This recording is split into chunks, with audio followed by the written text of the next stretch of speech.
Quero convidá-los a abrir a palavra do Senhor no livro de Atos dos Apóstolos, ou Atos do Espírito Santo de Deus, capítulo 2, versículo 37 ao 41.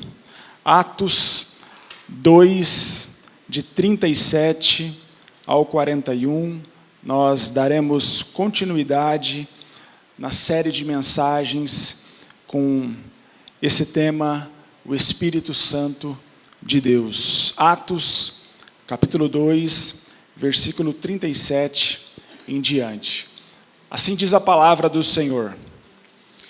Quando ouviram isso, ficaram profundamente aflitos e perguntaram a Pedro e aos outros apóstolos: Irmãos, o que faremos? Pedro então respondeu: Arrependam-se e cada um de vocês seja batizado em nome de Jesus Cristo para perdão dos seus pecados e receberão o dom do Espírito Santo. Pois a promessa é para vocês, para os seus filhos e para todos os que estão longe, para todos quantos o Senhor, o nosso Deus, chamar. Com muitas outras palavras, os advertia e insistia com eles: salvem-se desta geração perversa. Os que aceitaram a mensagem foram batizados, e naquele dia houve um acréscimo ao número de seguidores de aproximadamente 3.000 pessoas. Amém? Glória a Deus. Feche os teus olhos por mais um momento. Senhor amado, essa é a tua palavra, ó Deus. E assim como o Senhor se faz presente através dos louvores, ó Deus, nós pedimos que o Senhor fale aos nossos corações nesta manhã, ó Pai. Que a tua palavra seja ministrada, ó Deus, que o teu Espírito Santo tenha toda a liberdade, ó Deus, para mudar aquilo que tem que ser mudado, para transformar aquilo que tem que ser transformado, ó Deus, para trazer, ó Deus, a realidade, aquilo, ó Deus, que talvez tenha sido prometido, ó Pai, mas que nós, ó Pai, possamos estar, ó Deus, com o coração aberto, com a mente aberta, ó Deus, aptos, ó Pai, para receber aquilo que tu tens para cada um de nós nesta manhã, ó Deus. Assim nós oramos, agradecidos, em nome de Jesus. Amém e graças a Deus. Meus irmãos, nós já percebemos aqui que este trecho da mensagem, nós estamos diante de uma parte da conclusão do sermão de Pedro, da conclusão do sermão de Pentecostes. Aliás, que nós vimos nos últimos 2 domingos, através do pastor William e do pastor Juan. Estamos aqui diante da reação da igreja, ou da reação dos irmãos, após ouvirem a pregação de Pedro. Mas antes de chegarmos a essa reação, a esse momento em que a multidão, então, se depara com o fim deste sermão, nós precisamos nos lembrar o que é que eles ouviram até este instante, o que é ou qual a mensagem estava sendo pregada até aqui. Porque Pedro se levanta diante daqueles irmãos e eles então começam ali a ouvir a mensagem de que Jesus Cristo era e é de fato o Messias prometido, o Senhor exaltado. E a gente precisa se lembrar que esta mensagem é uma mensagem completamente escandalosa para o seu tempo, para aqueles judeus, para os religiosos que estavam ali. Aquilo não caía bem nos seus ouvidos, porque aquilo não tinha relação com o que eles consideravam ser o senhorio, ser o descendente de Davi. Eles estavam ali ouvindo aquela mensagem, mas aquilo soava de maneira muito escandalosa para eles que estavam ali. Porque, afinal de contas, eles estavam esperando um Messias, aquele descendente de Davi, que era um rei poderoso, um rei político, libertador, aquele que iria restaurar a glória de Israel. Essa sensação de força, de poder terrena. Era isso que eles esperavam. E então chega Jesus de Nazaré.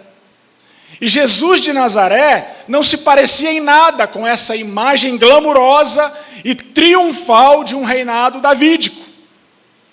Porque ao invés de trono na terra, ele tem uma cruz.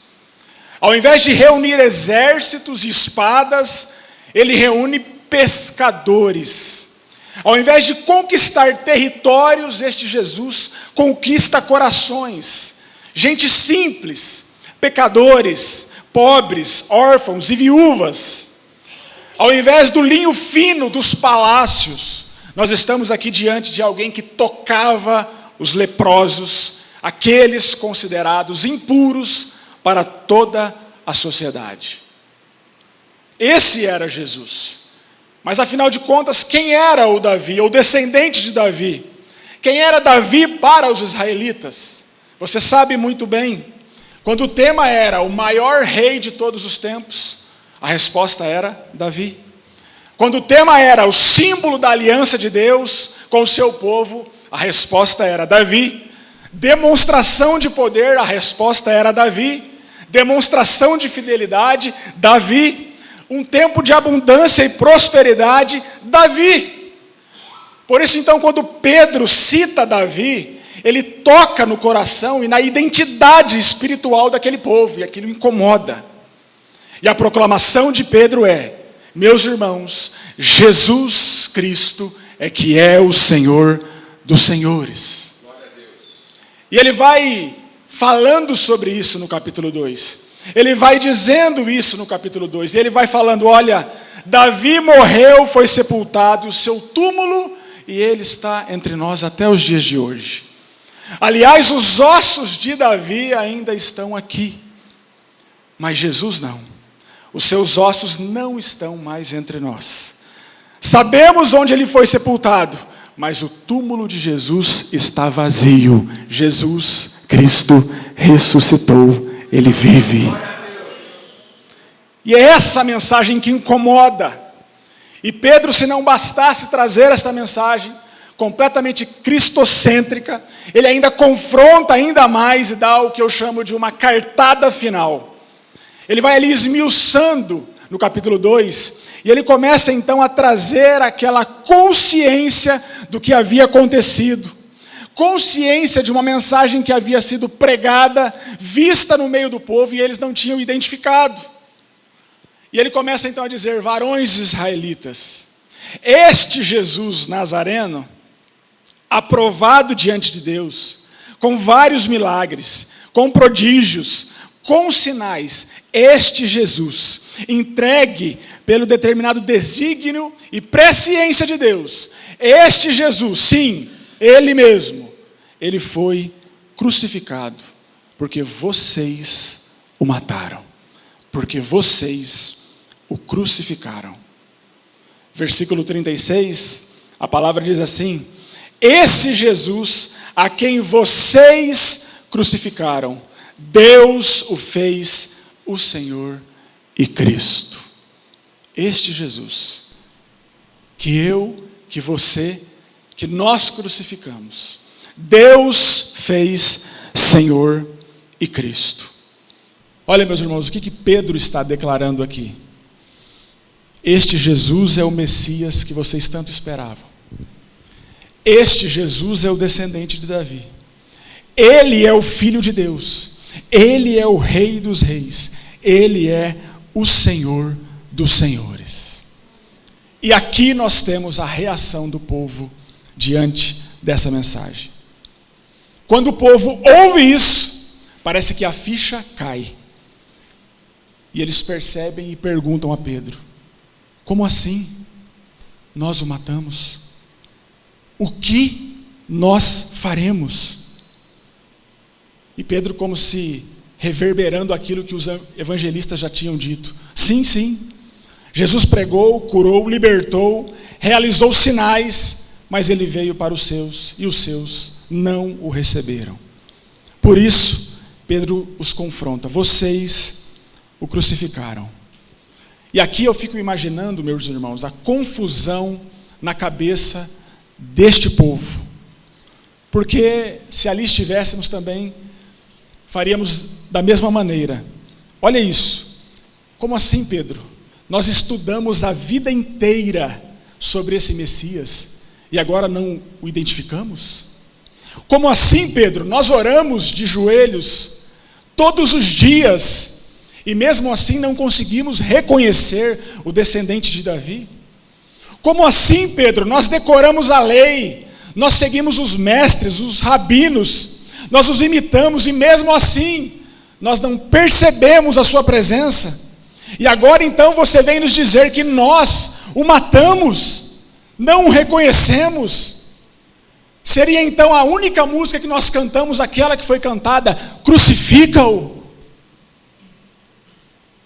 Como assim? Você está dizendo então que entre Messias e Barrabás, nós escolhemos Barrabás? Foi isso? E Pedro confirma: sim, vocês o crucificaram. E diante disso, vem a pergunta inevitável, a reação do povo. Versículo 37, acompanhem comigo.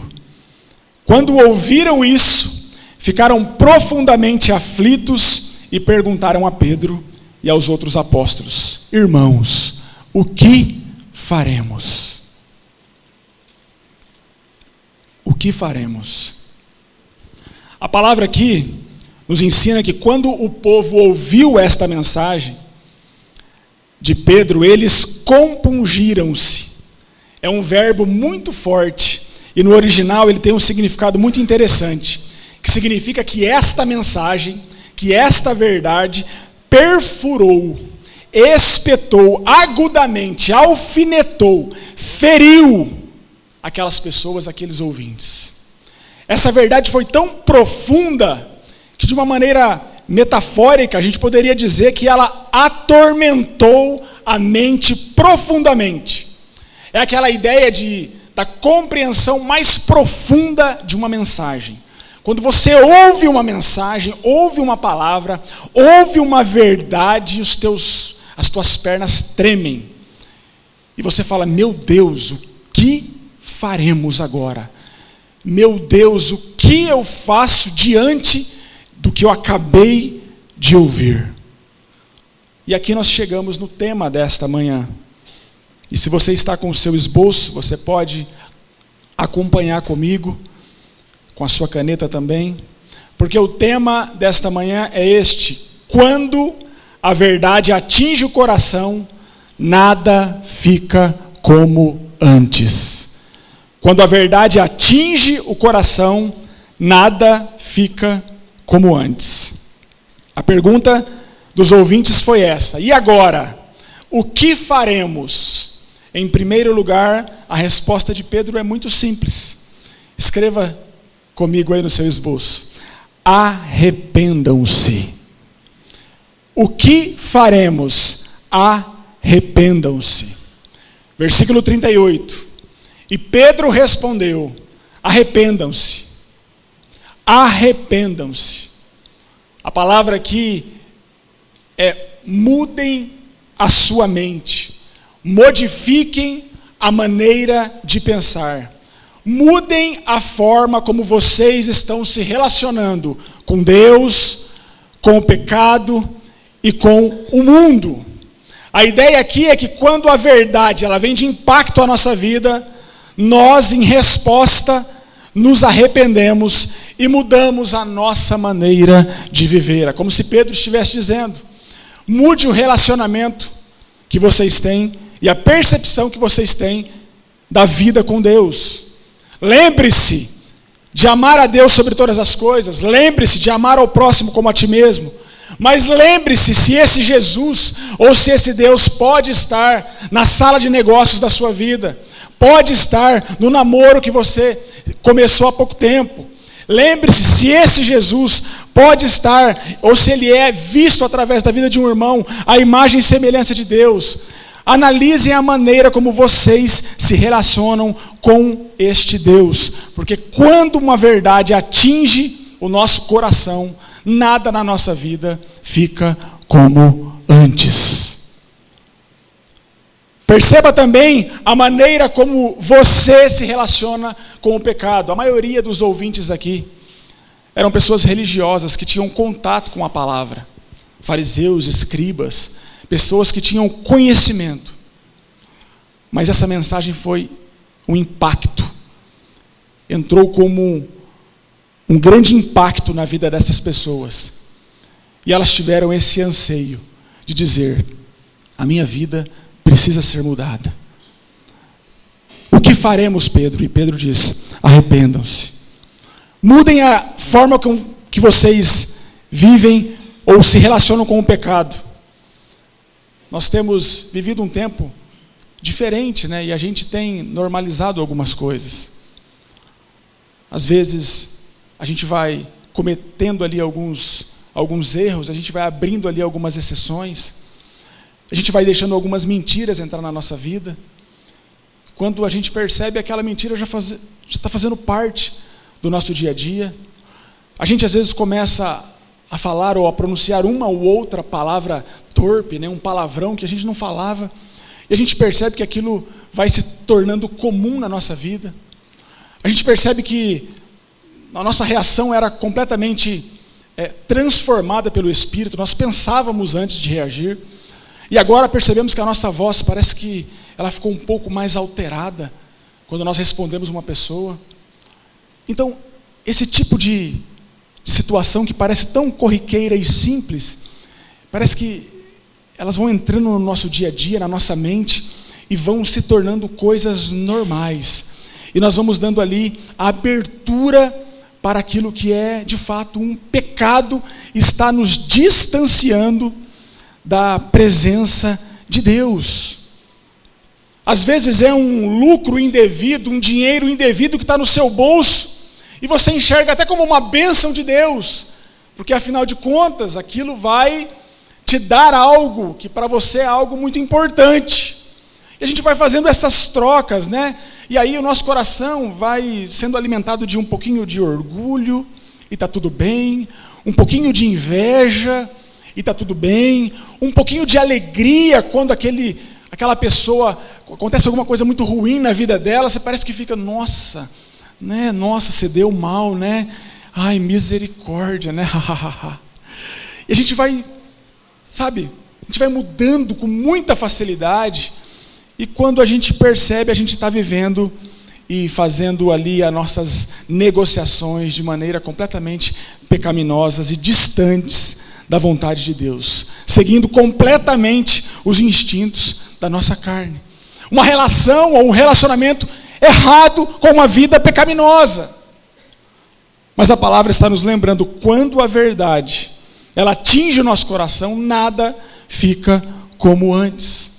A nossa relação com o mundo também, ela começa a mudar, ou ela deve mudar. Aliás, nós percebemos que a vida é muito mais sobre falar não do que sobre falar sim. E às vezes que oportunidades que nós olhamos e notamos, olha, isso é uma oportunidade. De oportunidade não tem nada, porque não tem a presença de Deus ali.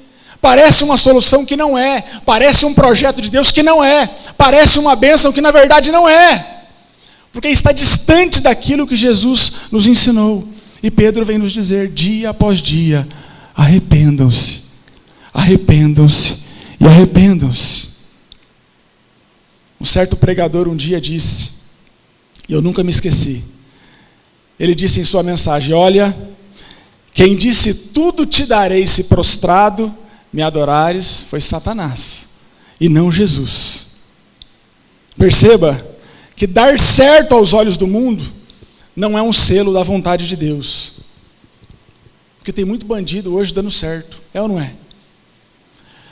Sucesso a qualquer custo não é evidência da bênção de Deus. Tem muita gente sendo investigado por um monte de tipo de CPI. Poder não é sinônimo da bênção de Deus. Tem muita gente que está condenada e está governando. Então talvez a ideia aqui seja a mesma ideia do deserto, quando Jesus estava ali sendo tentado. Para que transformar pedras em pães, sendo que vocês podem ficar com fome? Sendo que vocês podem se abster? Para que tentar a Deus pulando do pináculo? Para que adorar outros deuses para ganhar os reinos, diante de uma vida tão efêmera e que passa tão rápido? Aliás, de uma maneira muito rápida, tudo muda. Que Deus alcance essas famílias que perderam tudo no nosso Paraná, e em Santa Catarina. Porque por poucos minutos, tudo aquilo que a gente lutou tanto para conquistar, pode vir abaixo. É ou não é?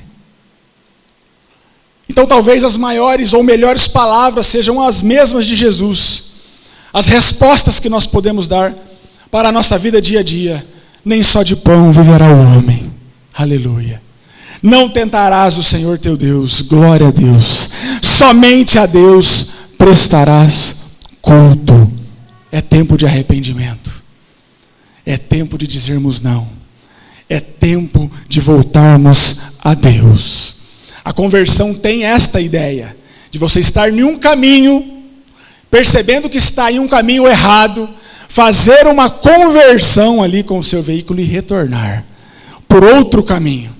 Olha o que diz a palavra do Senhor em 2 Timóteo, capítulo 3, versículo 1 a 5.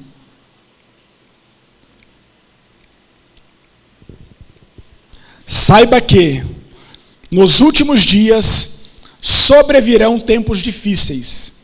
Isso porque os homens serão amantes de si mesmos, apegados ao dinheiro, arrogantes, orgulhosos, blasfemos, desobedientes aos pais, ingratos, ímpios, insensíveis, irreconciliáveis, caluniadores, sem domínio próprio, cruéis, inimigos do bem, traidores, impetuosos, soberbos, mais amantes dos prazeres do que amantes de Deus. Embora tenham aparência de piedade, negam o seu poder. Afastem-se destes também. A palavra que arrependam-se é esse imperativo. Ela é uma ordem. Perceba, Pedro fala para os judeus: se voltem do mal que vocês cometeram. Tenham uma intensa aversão pelos pecados que vocês cometeram.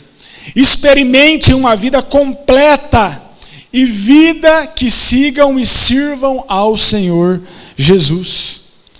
Pedro está pregando aqui as mesmas palavras proferidas por João Batista, quando ele diz: arrependam-se, pois o reino dos céus está próximo. A pergunta da congregação da igreja é: Pedro, o que faremos? A resposta é: arrependam-se. Arrependam-se. Agora note, meus irmãos, que o arrependimento é uma obra efetuada tão somente pelo Espírito Santo de Deus. Pelo Espírito Santo de Deus. Nós ouvimos as mensagens, nós lemos a palavra de Deus, nós cantamos os hinos e os louvores, nós aprendemos, nós recebemos conselhos, mas é o Espírito Santo de Deus que tem poder para tocar o nosso coração, para tocar a nossa mente e, diante de uma verdade, transformar a nossa vida.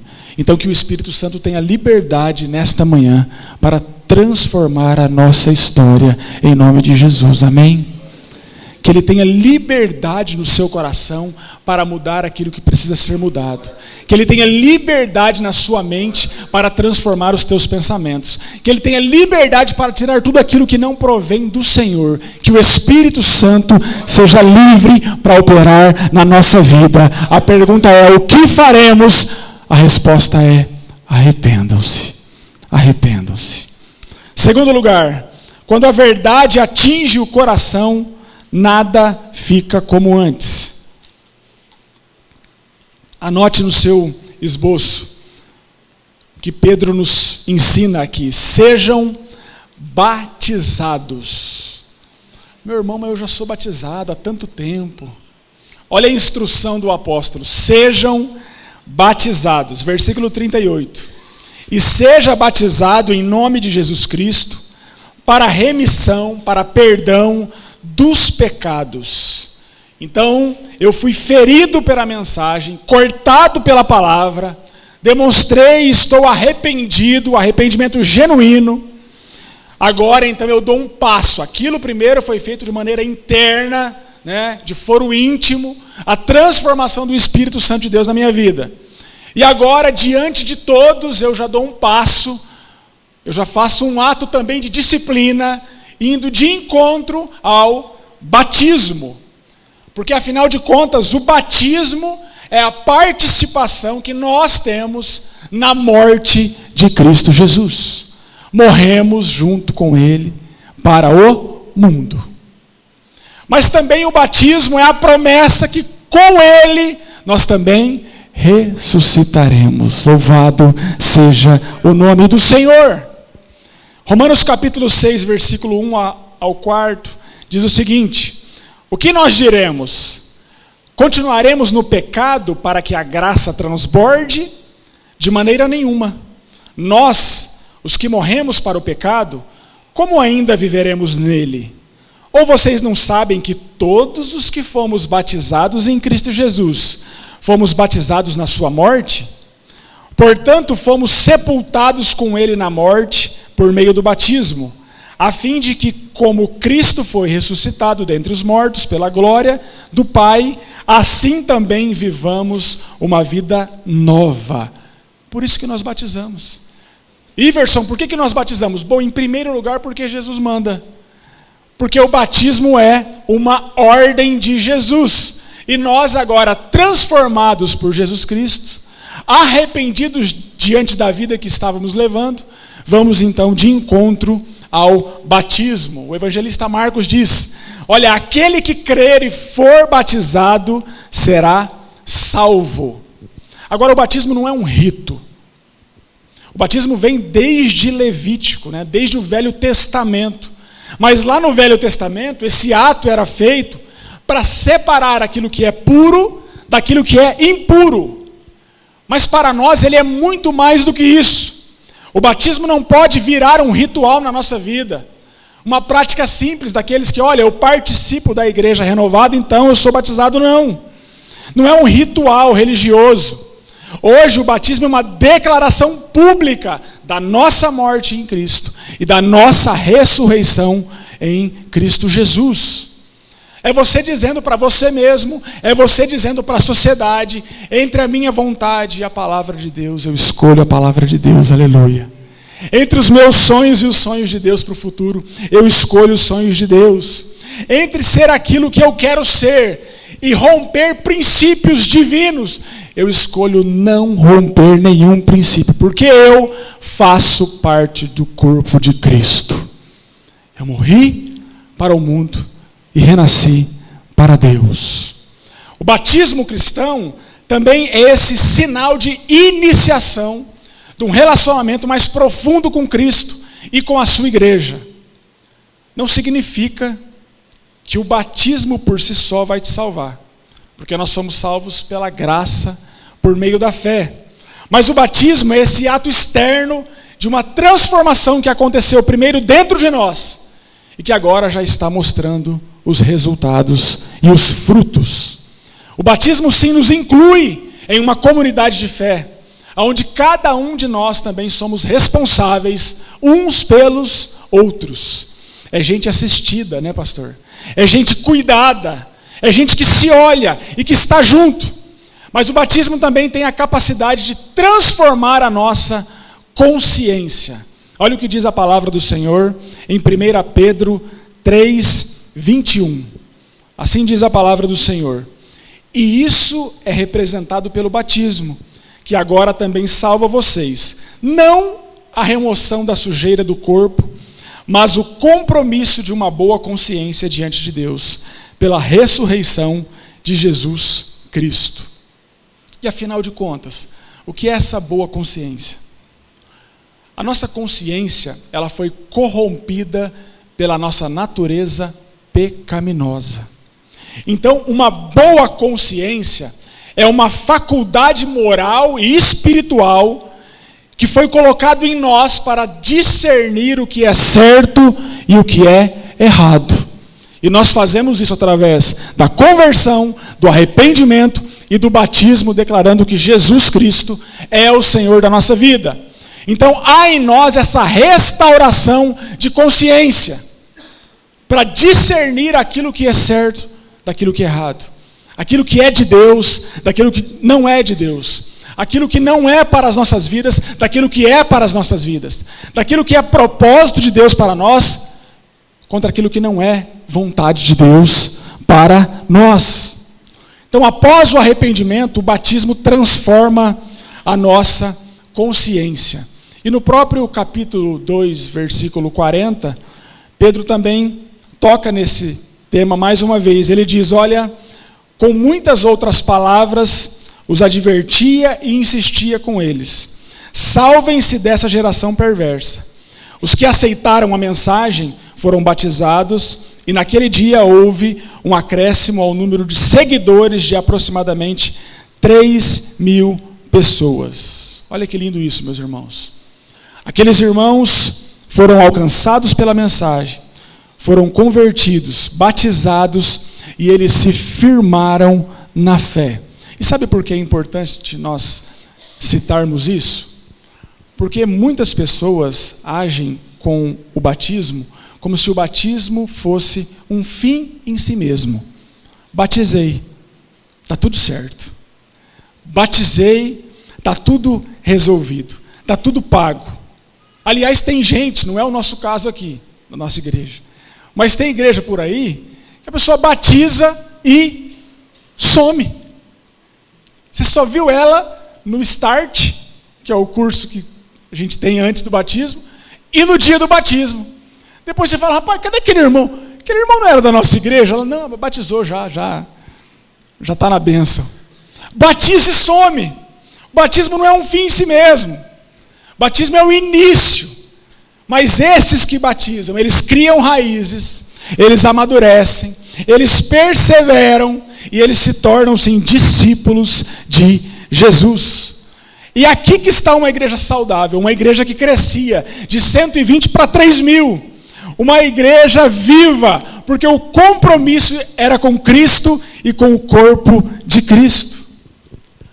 Agora, por que nós devemos falar isso? Porque na igreja, meus irmãos, nós encontramos muitas imperfeições.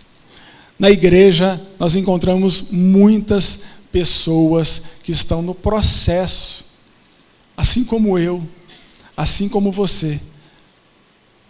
E carregamos muitas e muitas falhas. Muitos e muitos defeitos. E aí nós temos o problema da convivência, que não deveria ser chamado de problema. Porque, na verdade, se tratando do corpo de Cristo, não é um problema. Os problemas de convivência, eles fazem com que a gente troque a porta da entrada da igreja, caminhe até o batistério e saia pela porta dos fundos. A gente vai embora. Trocando a porta assim, de uma maneira muito simples e rápida. Mas parece óbvio essa frase, mas essa frase é óbvia mesmo. Para pertencer é preciso permanecer. Diga para a pessoa que está do seu lado, para pertencer tem que permanecer, meu irmão.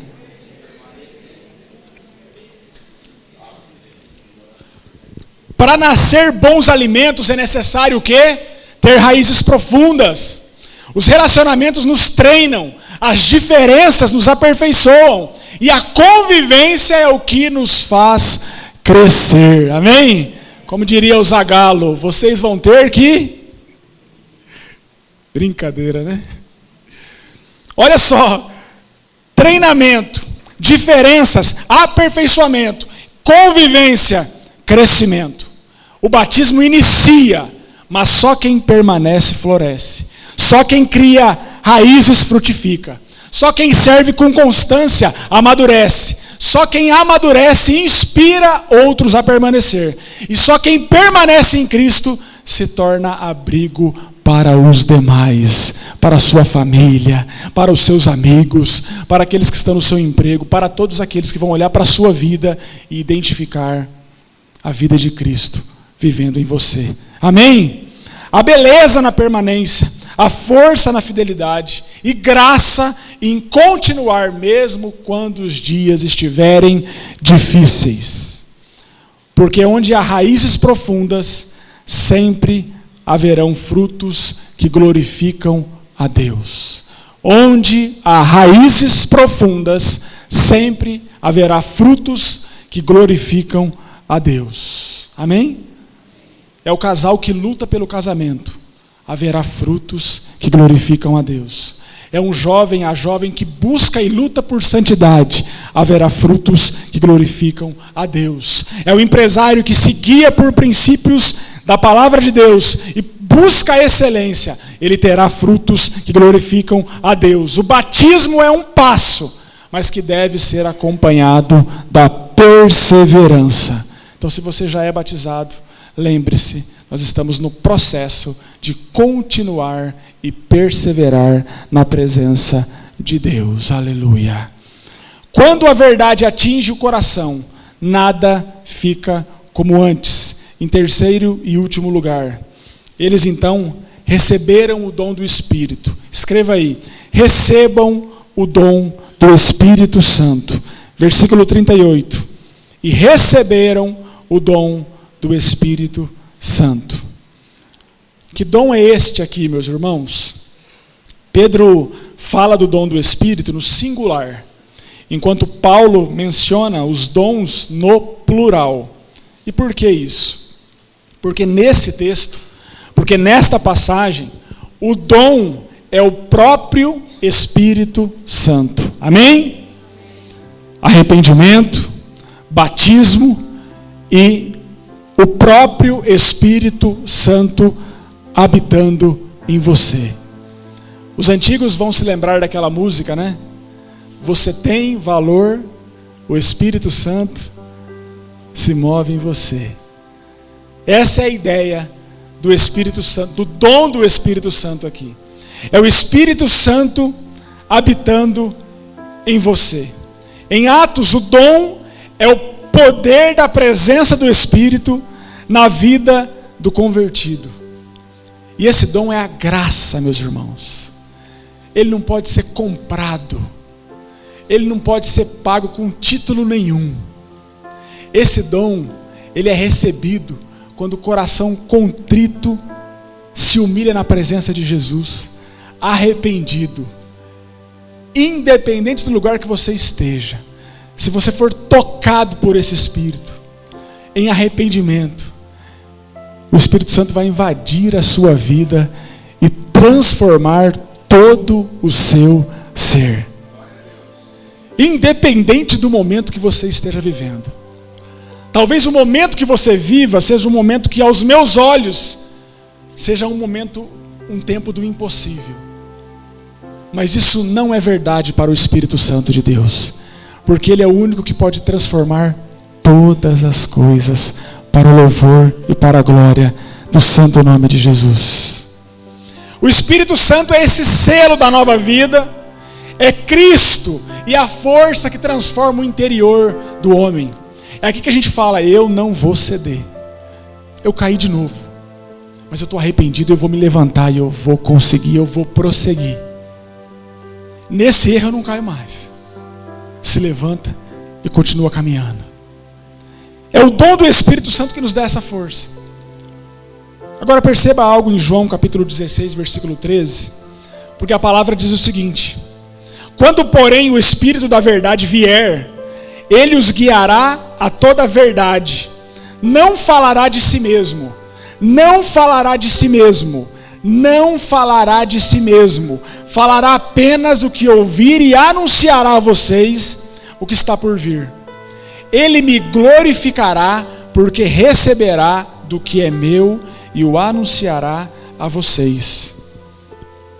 Para este versículo, para o nosso melhor entendimento, eu trouxe a citação do reverendo Hernandes Dias Lopes, quando ele comenta esta passagem. Olha o que ele diz: o ministério do Espírito Santo é o ministério de holofote. Diga assim comigo: holofote. Ou seja, de exaltação a Jesus. O Espírito não lança luz sobre si mesmo. Ele não fala de si mesmo.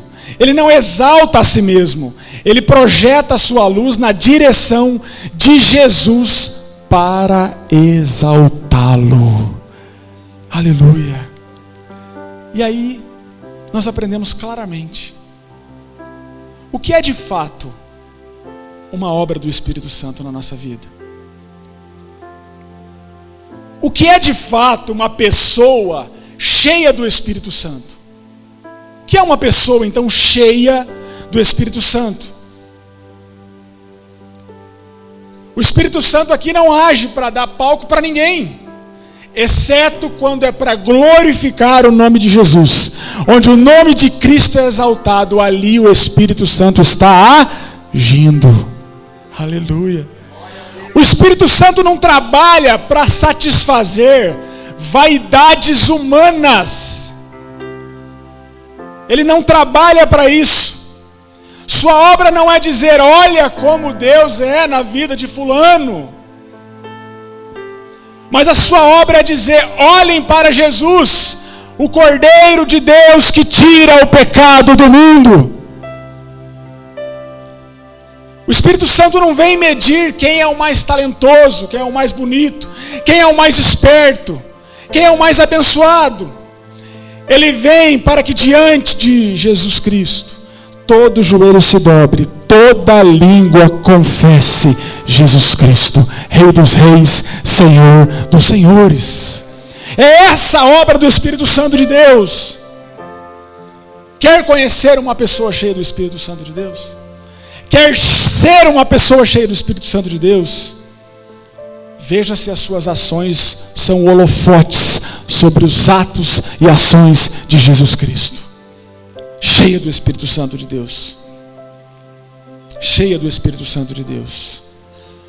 Atos capítulo 2, versículo 39. Meus irmãos, porque essa promessa, ela é para vocês, mas não só para vocês, ela irá alcançar os seus filhos, mas não só os seus filhos, ela irá alcançar todos aqueles que estão longe, para todos quantos o Senhor nosso Deus chamar. Aleluia.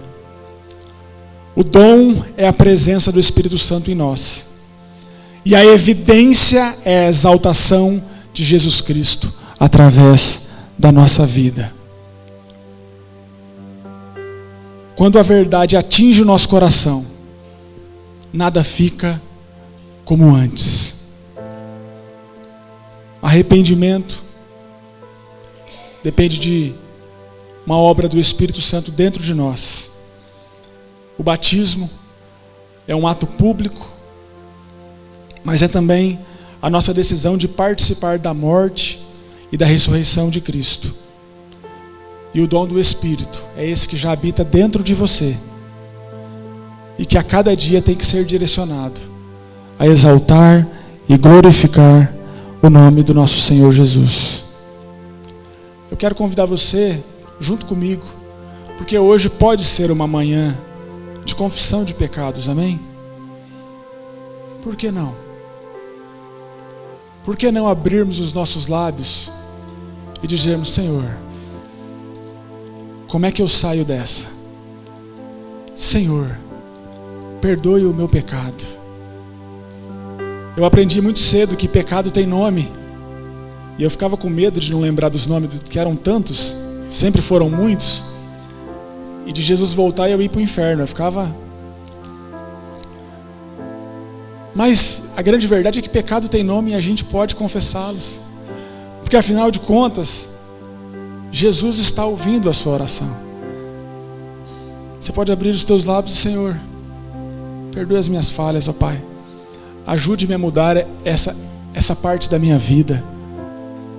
Senhor, restaura o meu casamento, restaura a minha vida profissional. Senhor, eu quero outro caminho para mim mesmo. Senhor, a Tua palavra tem incomodado meu coração. Tempo de arrependimento. Por que não tempo de confissão de pecados? Ele é fiel e justo, amém? Ele é fiel e justo para nos perdoar. E essa promessa é para nós. Hoje é dia do nosso arrependimento. Hoje é dia de ouvir o profeta dizendo, arrependam-se, porque os céus, o reino dos céus está próximo. Mas hoje também é o dia do nosso perdão. Hoje também é o dia de nos levantarmos, porque Cristo é aquele que nos purifica de toda injustiça. Porque Cristo é aquele que já pagou por toda a dívida. Porque Cristo é aquele que já se entregou pela minha vida, por todos os nossos pecados. Então nós podemos nos prostrar diante de Deus e dizer: Senhor, nos perdoe, eu quero uma nova chance, eu quero recomeçar. Hoje é dia de reconciliação. Hoje também pode ser o dia de oficializar a nossa decisão. Olha, eu já me arrependi. Olha, então de fato eu quero me ingressar nesta comunidade de fé. Olha, eu quero ser batizado e permanecer. Eu quero ser moldado por essas relações, por esses relacionamentos dentro do corpo de Cristo. Eu fiquei sabendo que às vezes as pessoas apanham um pouquinho. Eu quero levar essa surra ali, para que eu possa criar raízes e ser maduro na presença de Deus. Eu quero isso. Hoje é dia de águas, de ser lavado pelas águas, pelo rio que corre, o rio de Deus, que nos limpa, que nos purifica. Hoje é o dia. E hoje é o dia também da nossa vida estar cheia do Espírito Santo de Deus. Cheia do Espírito Santo de Deus. Que Deus produza em nós arrependimento. Que Deus purifique a nossa consciência e nos faça amadurecer. E que o Espírito Santo nos mostre a cada dia que nós estamos e vivemos para Jesus Cristo. Meus irmãos, quando a verdade atinge o nosso coração, nada ficará como antes. Quero convidar você a se levantar e fazer comigo esta oração.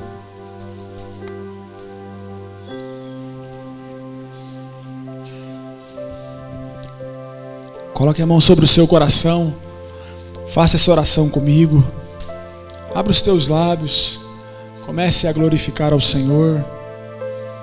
Comece a pedir para que essa palavra seja completada na sua vida essa semana, nas suas ações, em tudo aquilo que Deus tem preparado para nós. Senhor amado, essa é a Tua palavra, ó Deus, e que essa semente, ó Pai, possa florescer, frutificar, ó Deus, nos nossos corações, ó Pai.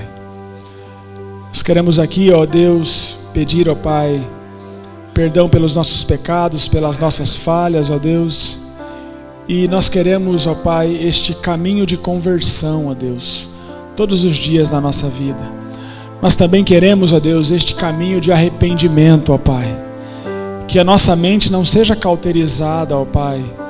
Que as nossas atitudes não sejam viciadas em pecado, ó Deus.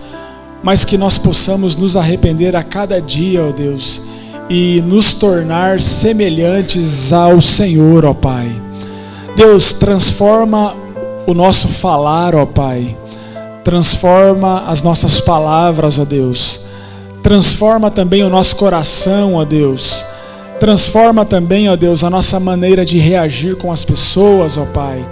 Transforma, ó Deus, o nosso casamento, ó Pai. Transforma a nossa igreja, ó Pai. Transforma, ó Deus, os nossos negócios, ó Pai. Que tudo aquilo, Deus, que o Senhor tem colocado nas nossas mãos, ó Pai, possa servir, ó Deus, para glorificar o Teu santo e precioso nome, ó Pai. Que o Teu Espírito Santo seja um holofote, ó Pai, sobre a vida de Cristo, ó Pai, e que em tudo aquilo, ó Pai, que nós colocarmos as nossas mãos, ó Pai, o Seu nome seja exaltado, ó Deus, o Seu nome seja glorificado, ó Pai. Que o Senhor, ó Pai, receba, ó Deus, todos os louvores, ó Pai. Senhor, transforme a nossa vida, ó Pai, e que a cada dia nós possamos, ó Deus, estar mais próximos de Ti, ó Deus. Pai, seja a habitação, ó Pai. Nós recebemos o Teu Espírito, ó Pai, como descemos as águas. Nós recebemos o Teu Espírito, ó Pai, quando o Senhor se entregou por nós, ó Deus. Pai amado, que o Senhor, ó Deus, tenha liberdade para transformar a nossa vida, ó Pai. Que o Teu Espírito Santo, ó Pai, nos mude, ó Pai, nos melhore, ó Deus. Que o Senhor, ó Pai, transforme, ó Pai, toda a nossa vida, todo o nosso ser, ó Deus. Assim que nós oramos, ó Pai, em nome do Senhor Jesus. Amém. E graças a Deus, a nossa vida nunca mais será como antes. Amém, meus irmãos? Que Deus possa te abençoar com um domingo abençoado. O pastor vai dar um recado, então você pode ficar em pé. E seja abençoado em nome de Jesus, amém? Aleluia.